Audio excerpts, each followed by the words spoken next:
we spend the afternoon from 1 to 5, and people sit down and I show them how to do it. We watch a film, and we go through the whole process of how to do it. And then you walk away knowing that you'll pick it up very quickly. Hello. First of all, I want to thank everybody for making it here on this kind of dreary, dismal night. We kind of have a track record with that with our artist openings, but it has never stopped us from having a good time and meeting some new people and some new friends.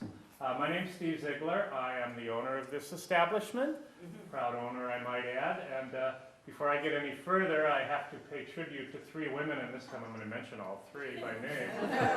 In our last opening, I thanked 3 women and didn't mention my wife, who was one of the 3. Oh! I'll never do that again. So, first, my moral and fiscal support, my wife Donna. Very good. Right next to Donna is Jane, who in her former life was a caterer and a restaurant owner, and you can tell by the wonderful food she put together for us here tonight, so thank you, Jane. Thank you. And in this business, I think it was really nice if somehow you can be fortunate enough to have an artist on staff, and we have a very talented artist in Gail Irwin here. And she's going to introduce Chris in just a minute, but I wanted to take just a couple of minutes to tell you about who we are. Despite what you see hanging on the walls, we're predominantly a frame shop. Most of our business is custom picture framing, and we guarantee satisfaction. The 3 of us all have design backgrounds, so we like to think we bring a little extra to the table. We'd like to think that as you look around the shop, those walls kind of prove it. And that's the main reason for all this, is to show different techniques and different things that are available to you. We also like to sell them occasionally, so feel free. We like to say that art brings life to your walls and we bring life to your art. And that's something we try to live up to. And with that said, you can come here to hear me talk. So again, I'd like to thank you all for coming out here, and I hope to see you again. And Gail, if you would do us the honors. Absolutely. Hi, Gail. Hello. Well, I've known Chris for several years, and I've known him as a fellow artist. We've shown together, we've been at craft fairs together, so we've gotten to know each other that way and through our work. Chris was also a student of mine. A good student. Book arts. So please sign the guest book, comments, mailing list, all of it is welcome. And Chris is also an astrologer, and he did an amazing reading for my sister and myself with the whole family there, so he was really on the spot. My sister and I were born on the same day, only 3 years apart, so Chris was finding all the things that were the same and different about the 2 of us, and he made it a guessing game. So he would say, who's this, and who's that, and the whole family was trying to guess which one of us was who, so it was a lot of fun to do. But as you can see, Chris's work really reflects that love of astrology, and it really shows off his creative spirit. And we here really love working with Chris's artwork because it really pushes us to the next level, and we have to match Chris's creative invention when we do our framing. So with that, Chris Flisher. Thank you very much. Words. Thank you, Gail. That's very nice of you. Thank you. I was wondering what Steve meant when he said he guarantees satisfaction, because I can't get no satisfaction. I've been working on that for a long time. But anyway, people often ask me, what was I thinking? And when I did all this, and that's a very good question because I'm not quite sure. But I do know that I was about 20 years old, and I'm 58 years old, so you can count back to when that was. And it was a time of, experimentation, for lack of a better word. And I was staring at a blank wall one night, and I saw a lot of these things passing by. And, and I think that at the time, I remember always being fascinated by the circular image, and I was always been fascinated by astrology, so the 2 naturally coalesced very simply. And they sort of disappeared for a long time in my life, and then they came back to me, and this is how they came back. And they came back at a time that was especially relevant for me, almost probably 25, 28, 30 years in the difference, the time between when I first saw them and they came back to me in an artistic format.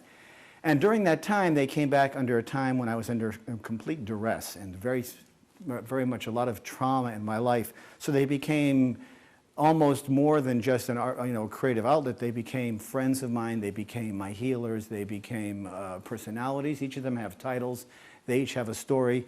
But I also think that seeing them when I was 20 was like a foreshadow. So you remember, if anybody's seen the movie Slumdog Millionaire, you know how that guy goes through events in his life that eventually put him together at the end. And I think that I was getting a sneak preview back then of what I was supposed to be, because I knew at that time I loved astrology. And the mandalas, to me, even though they are not completely related, they still have a circular flavor to them. And the circular flavor I like especially because it's very womb-like. It's a very maternal kind of characteristic. And I think that the world is headed towards a much more feminine type of energy. It's about time, I think, because obviously the male side has not done a very good job. And I'm a diehard feminist, and I'm a male. But anyway, so the circular aspect doesn't, there are mandalas that have hard edges, but the circular theme is still the theme that resonates with that geometry of it. And I've always thought of them as kind of womb-like, and so I always think of them as like a womb with a view.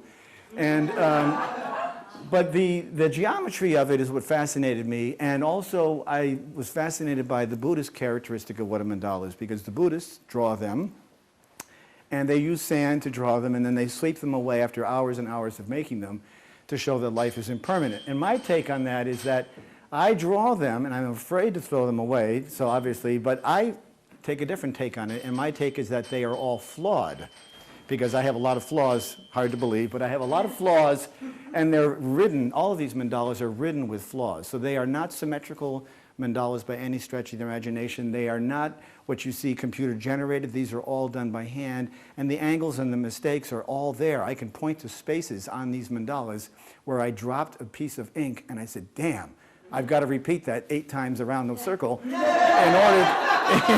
in order to make it all work right, because if it wasn't there, then I've got a broken pattern.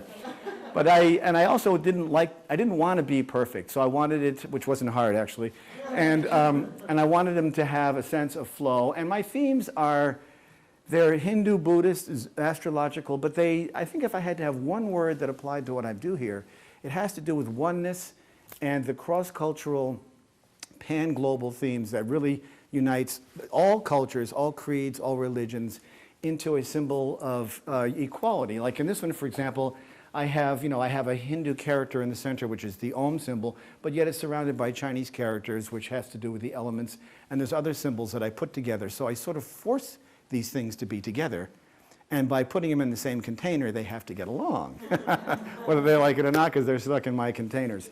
And so that's what this is all about.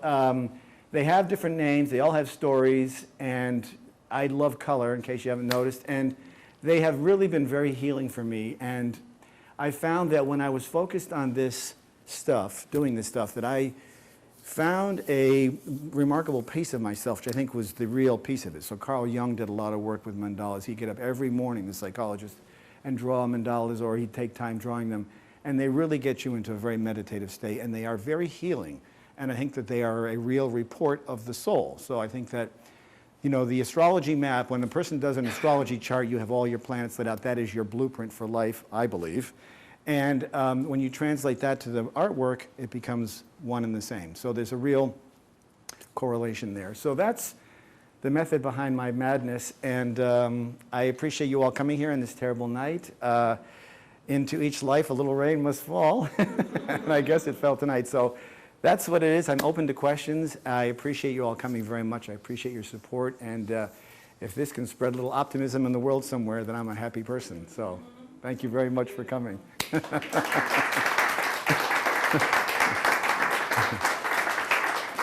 So Chris, these are completely freehand. No grids, no measures. Well, I do some measuring, but I start out with a circle, and I will use, architectural drawing tools. I'll use compasses, I'll use T-squares and stuff like that, but then I get a little crazy, obviously. So there is some symmetry there, yes. You look at some of these things, you can see that one has 12 points in it. This one is based on the number 8. That one's based on the number 9. But within any 360-degree circle, you can divide it by a number. So you take 2 into 360, you're going to get 180. So when you look at the circle as a geometrical container, there's 360 degrees there, much the way there is in an astrology chart. These are all variation of points. So I will make a 6, 6, 6, 6, 6, 6, and then that's a 4 and a 4 and a 4 and a 4. And then from there I'll derive, this is actually one of the ones where that was not a red dot at one time. And so I'm going across this, and I didn't learn back then that I should mask these things, which was pretty stupid. So I'm going across with this red pen full of ink, and these are all acrylic inks, and I had this dip pen, it was full of red ink, and I'm going across, and right there, and I'm like, oh no, what do I do? So I just repeated it.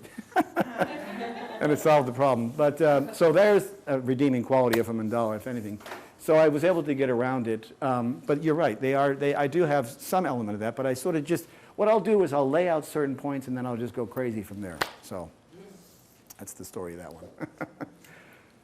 When you first sit down to construct one of these, do you have a mental image of what you want it to look like in your head? Or do you let the process of doing it sort of dictate the direction that it is? Yeah, that's a good question, because I sort of start out, like I was looking at this one here, the 9th harmonic. The number 9 was in my head, so I had to come up with 9 into 360 is, what, 40 degrees? Yeah, thank you. Obviously, I was in math class, but this is what I had in my head in math class. So I wanted that number 9 to be there, so that was part of it, but I had no idea where it was going to go beyond that. So I think I sort of do not have an idea, absolutely not have an idea what I'm doing at the time, nor still after when I'm done. I don't have any idea what I'm doing. So, but that's a good question, because I think what I do is I decide on a number of something that, because I often draw on Buddhist characteristics, which is based on the number 8 and the 4 noble truths. So I'll bring those kind of characteristics in, and of course astrology is based on 12 because of the 12 signs. So there's always a mathematical component in there somewhere, which I find to be somehow logical. So. Talk to us a little bit about color, not to dominate all the questions. Yeah, color. Well, I learned a lot about color by a certain instructor I had when I was at the Boston Architectural College. His name is Paul McMahon, who happened to be here tonight, and he taught me quite a bit about complementary colors, which I naturally knew. I mean, I sort of did this. I'm pretty much self-taught, believe it or not. I didn't do any of this with that, but I sort of went to architectural school after I was doing all this already. But the concept of complementary colors, where you get your opposites together, when you get opposite colors together, they really begin to sing. And it's when because you get the contrast. So when you have a blue next to a yellow, you get that popping sound. When you get the red next to the green, like you do there, things begin to snap.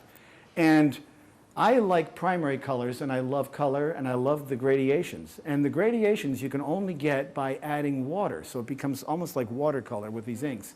So in order to go from a red to a yellow there, I have to be able to manage that, starting out with red, and then literally adding water to it, and then getting it to bleed by moving the paper like you do in watercolor. So I'm sitting over a gas stove or with a hairdryer, getting this paper to move, and like this to get the gradients so that they come out right. And some of them, it's not easy, and that's what I like about it, because they don't have that. This is the one where I really went crazy, where I'd start out putting the ink in over here, and then I'd have to get it so it bent in there, and then I have to add the silver in afterwards. So it does become a bit of a chemical challenge, which probably started this process to begin with some sort of chemical challenge. Now, this is all acrylic prints? These are all acrylics, yes. Some of the prints are obviously prints, but the originals are all acrylic inks. So acrylic inks are not like paints. They have a water-like quality, watercolor quality to them, because they're very fluid, but the pigment is very rich, and so because the pigment is rich, you can put colors on top of other colors, where you can't do that in watercolor, because in watercolor you tend to get mud. In these acrylic inks, you can put greens on top of reds and reds on top of greens, and they'll hold the color. If they dry, you can't mix them together. You wait for the green to dry, then you put the red on top, and it'll stay there. You can't do that with traditional watercolors, because you tend to get mud. So that's why I like the inks. And they're fun. They come in little tiny bottles, and I use dip pens and brushes, and I use them just like I would use paint. So. Have you ever thought about doing 3D? I'm not sure how to do that. My head isn't. Three-dimensional. That one has a little three-dimensional quality, but that's because it's floating, I think, more than anything else. That's more the framing job. And I think that these guys did an amazing job framing. I worked with Gail on these. I did this one. This is called Ball of Confusion, ironically. This is called Samadhi, which is a Hindu term for peace and serenity. This one, Zodiac, and Tabula Rasa were all framed here before I went to an art show down in New York City. And the people in New York were just blown away by the presentation of them because it brought them to a whole new level. I mean, you look at this sort of this bamboo here and the red silk mat that's there really makes that stand out much more so. I mean, it made them, you know, I think more prevalent. And so I'm really happy about that. And that was Gail's eye. She worked with me on that, and she really hit a home run on that one, I thought. So that's why and this is the first time I've really put originals out, to be honest. I sort of held these in my home for quite some time and was afraid to let them out, but I'm an empty nester. So I'm letting my children go for a little while, hopefully. And so. That one is three-dimensional. Yeah, it has some, that's the Zodiac. You'll notice Aries is at the top because I'm an Aries. So that's a very Aryan quality is to be number one, you know, so you have to be at the top. So I figured I could take artistic license there. So anyway. Do your color selections have any, besides you talked about using complementary colors, do your colors have any symbolic? Yeah, they do. Mandalas in general, that they're predominantly certain colors or colors Yeah. for certain reasons? I pick certain colors for certain reasons. And it's interesting because I'm doing a study now with astrology where each individual sign will have a particular color. When you look at an astrology wheel, an Aries will be red. The exact opposite of that, a Libra will be green. A Cancer will be blue. A Capricorn will be yellow when you look at the astrology wheel. So if people have, and I'm working with an aura photographer, to take pictures of people who are right in the middle of their astrological sign. So an astrological sign runs from 0 to 30 for each sign. If I can get 15 degrees, a person who has a 15-degree sun, take an auric photography of them and see that they are actually red because they're in Aries, I will begin to see that there's a real color resonance to the person. So I'm trying to work with that to see if that actually pans out. And then, of course, the degrees of that, because I believe that within the realm of the pi, there is a gradient that goes from when you're dead center of a sign, you're really, really that color. So if if Aries was red, 15 degrees Aries would be really, really red. But as you got to 0, you become, or if you got to 1, you become more pastel. As you got to 29, you become more pastel. So I think of it as a color wheel that has a variation that gradiates like that. So is it like a Kirlian photography? It's an aura photography, which is similar to that, yeah. What you do is you actually photograph the vibration of what's given off by the person. So I'm curious to see if there's an astrological component to that that plays out with the person's personality. And it should. It really should pan out. And it should pan out also with other modalities like numerology, aromatherapy, all those things. All are connected. And they're finding this is to be the case as time goes on, that most of these things really do resonate in some way. So I'll let you know what turns out. How do you find the humors to fit in with the astrological signs, or do you? The humors? You mean like the comical? Oh, that's just me being stupid. I like to I love the English language. I love to play with it. It's very easy to play with words in the English language because they sound the same, but they mean totally different things. Like I have one that's called profit and loss, but it's actually P-R-O-P-H-E-T, meaning profit, as opposed to P-R-O-F-I-T. And this one here is called space sage, as opposed to space age. So it has to do with space and being a sage, which would be an astrologer, would be a space sage. So, and then some of them are just, you know, they're cultural references. This is Pillow of Winds, which is named after a Pink Floyd song. This is called So What, which is named after a Miles Davis song. That's Tabula Rasa, which is supposed to be a clean slate. Obviously, it's not a clean slate. And this is a Hindu word for samadhi, which is has to do with reflection and meditation. That one's tandoori, which is Indian cooking, and it has the bright oranges in there. And then that one over there with the Chinese symbols is called Mercy, Mercy Me, which is the song by Marvin Gaye. And that is the symbol, the Chinese symbol for mercy in there. So, and then in my book, each of them have a story that goes with each mandala to explain what the logic was, if there was any behind what I was doing at the time. And so that's the story. So Great questions. Could you explain kind of what a traditional mandala is and how yours are similar and dissimilar? Yeah, a traditional mandala is based on a geometric form where they use chalk lines, and they will get a piece of an area and they'll use chalk lines and they map them out, and they will use, the Buddhist monks do this, they use colored sand, and they have these thin fluted pieces of metal which are about, I don't know, a foot long, and they start out wide at one end and go down to a very narrow tip at the other end, and they have a set of ridges on them. And what they'll do is they'll take aquarium sand or some sort of colored sand, fill the tube up, then they'll take a pencil or another stick and they'll rub it across the end of that so that it vibrates. And as it vibrates, the sand begins to come out in a very slow trickle. And they will draw elaborate designs with these things. And if you've ever seen them, they're phenomenal because they're intricate. They take hours and hours and hours to create. And obviously, if a guy's got an allergy, he's not going to do it because he would sneeze and it would blow the whole thing to pieces. But the monks do this, and they spend hours doing this, and they sit there like this, drawing these intricate lines. And at the end of the time, when it's all done, they'll take a brush, they'll have a ceremony, they'll take a brush, and they'll sweep the whole thing away. Because the idea is that life is impermanent. And so I like the idea of that, and I like the idea of the whole philosophy of that. And so I thought, well, I can't do that. I'm not going to throw these away. And so I wanted to find another angle, and I thought about it, and I thought, well, you know, another human quality is flaw. And so since we are all flawed, I thought, well, I could easily do that. And so that's sort of how I finagled my way into that. And so mine are what I would call a contemporary take on an ancient art form. So these are, I use the mandala as a baseline, as a contemporary foundation, but I work it into some sort of a cross-cultural, pan-global womb with a view, as I said earlier. So that's kind of where that comes down. But Don't you think the spiritual metamorphosis during the process is the same either way? I think it is. I do. I certainly think these drawings saved me. I'm convinced of that. I know that they were an outlet for me at a time when I needed an outlet, and have always been an outlet for me in that respect. And I think it has to do with the visual pineal gland down the arm, hand on the brush or the pen, that actual motion that is meditative and provides, because there's a sense of focus to that, you really can't think of anything else. And it's kind of like, so if I'm busy doing this, I'm not going to be worried about my taxes or my kids or anything else.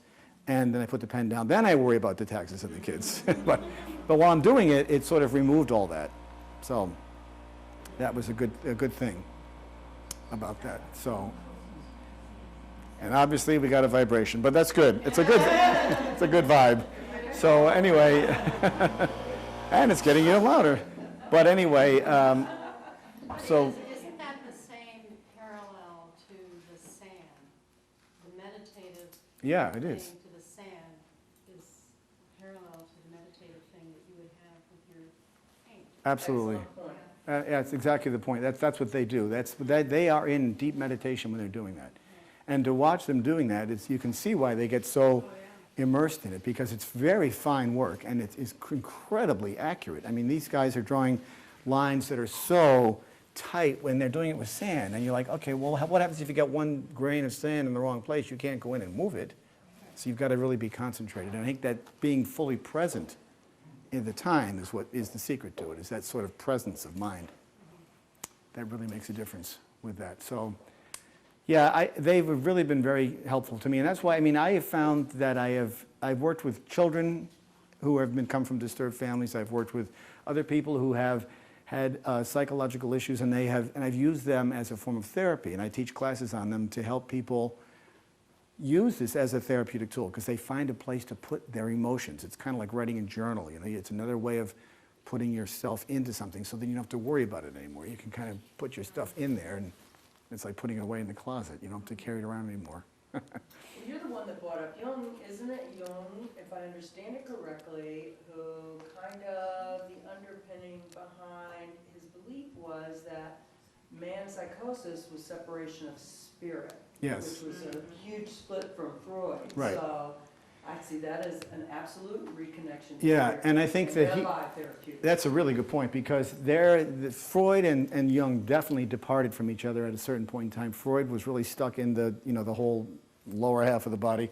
And Jung focused more on the upper half of the body, which was, and I think as time pans out, we really begin to see that he really was the father of New Age thinking and the father of where we all are today. He certainly laid the groundwork because he was far more experimental and far more into the collective subconscious, and he saw this symbolism and of coming through generations, sort of like we inherit certain characteristics, and they sort of come through, which would, well, totally explains why we are evolving and expanding, and we have new things that are happening to us because we come sort of preloaded with a sense of, you know, a collective subconscious that gets carried on and expands through the generations. So I really, and Jung was really much of a, kind of got banished by the psychological crowd back then because he really saw validity in astrology. I mean, he would study astrology every day. He would look at clients' charts and he'd ask them their birth date, and then he would match that up with what he found doing his own psychology work. So he saw direct correlations. So, I mean, this is really, I think, valid, but that's for me to say. I mean, that's my opinion on that. Those are good questions, though. I mean, and I'm glad people brought them up because that's really a lot of what underlies a lot of this for me is those sort of those deeper processes. I like those larger thoughts because if they can bring that sense of thinking to the person, then I think that they've been successful. So I like that. Thank you. Well, actually, I'll just make one comment to that, because at the end of the Tibetan ceremony, they don't just sweep the sand into the garbage, they actually collect the sand. And you're right. And they dispense it in some kind of moving water, and so that it goes out, so that the energy that and the intent that they put into it goes out to the greater good. If you want to bring it to the contemporary mandalas, you're getting them on the walls and getting them in puzzles and cards, and anytime someone sends a card or something like that, it's spreading that intent and goodwill and community. That's a good point, yeah. Yeah. That's a good point. It's a different form of it's a different way of getting them out there, but it does get them out there. So, and people say, well, you know, they're abstract, and I'm not sure I understand them. I'm not sure you have to understand them per se. You know, I don't. When did you have to understand art? Well, that's a good point too. But it's funny because in the art world, they're not regarded as fine art, even though they probably take as much time, easily as much time to create as any other form of art form. Is that by virtue of the repetition? I think so. Yeah, I think so. I think the fact that there's repetition. So if I could just take maybe a quarter of that and put it on a wall, maybe I'd do better. That's kind of what I was thinking here. This is actually formed of some pieces of other mandalas. As a matter of fact, if you look here, you'll see this piece right here is actually a piece of So What, and there's a piece here from another one, and then I improvised beyond that, so it got a little carried away, but that was the logic behind what I had done there, was to try to get, you know, a different, more abstract point of view there, because I thought that's what it just seemed to make sense to me at the time, so anyway. But I thank you for all coming, and it's great to have you here, so I really appreciate it very much. And thank you.